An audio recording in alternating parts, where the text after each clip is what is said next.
in Denver, American Top Team Gym. I've been down there training, hoping that we have an opportunity to fight again. And then Scott's been dealing with my manager for a little while now, and finally we made that partnership. So hopefully it's going to be some good things to come. My first fight's next month, January 30th. We don't know an opponent yet, but I'm looking at put on some fireworks there and make a good debut.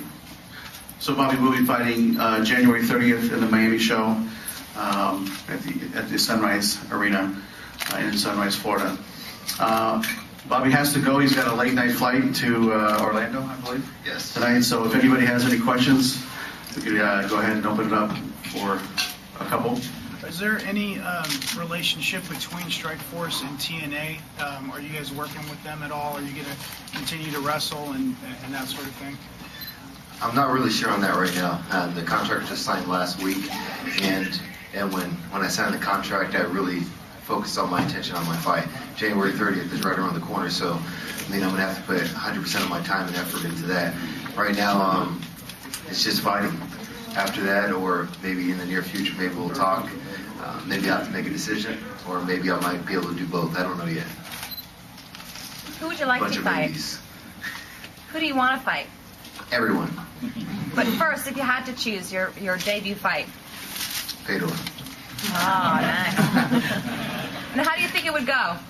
Well, you know, right now, since I have taken some time off, I just want to get back in there and start swinging, start banging. I've been training hard, really hard, and then training in vain is not a good thing. But now, since I have that date, January 30th, now I have my sights set on it. We'll find an opponent. I'm sure we'll find somebody pretty soon, and once I do, you know, all my focus is going to be on that opponent. Were you courted by other organizations? Were there any contract talks, or were you just set? You want to fight for StrikeForce? I only will talk with Coker. You know what? I mean, let's be real. I'm sure every organization in the world, including Japan, would love to have Bobby Lashley on their roster. Any other questions for Bobby? Bobby, what was the feel in the TNA locker room when you signed on and you were doing MMA but trying to wrestle? A lot of MMA fighters have opinions about that, but what about the professional wrestlers knowing that you were balanced between wrestling and fighting? I'll tell you what, professional wrestlers are the biggest MMA fans out there. Those guys, when they saw that I signed, a lot of them were like, man, we're going to lose Bobby. That's the first thing they thought, because they know my dedication to fighting.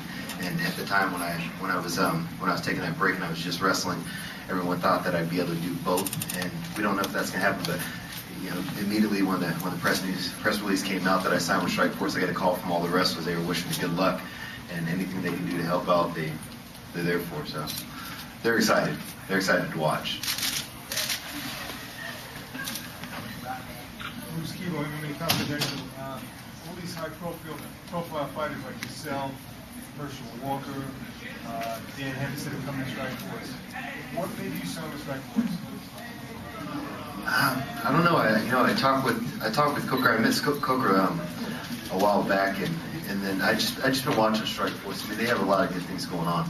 You know, just like you said, there's a lot of other organizations that were kind of throwing their bid in the hat at the time, but you know, the opportunity was here, and to be right honest with you, the best fighter in the world right now is at heavyweight, and he is at StrikeForce. So why not come there? If you want to consider yourself the best fighter in the world, why not come to StrikeForce? And Roddy Ferguson said you would get beat Brock Lesnar. What's your thoughts on that? Well, Roddy came down and trained with me, so he can only go by what he knows, and he came down and trained with me. So if that's what he feels and that's what he thinks, then he's a smart man. Okay. Thank you. I appreciate it, Bobby. And we'll see you in Miami on the 30th. Thank you, guys. Take a picture.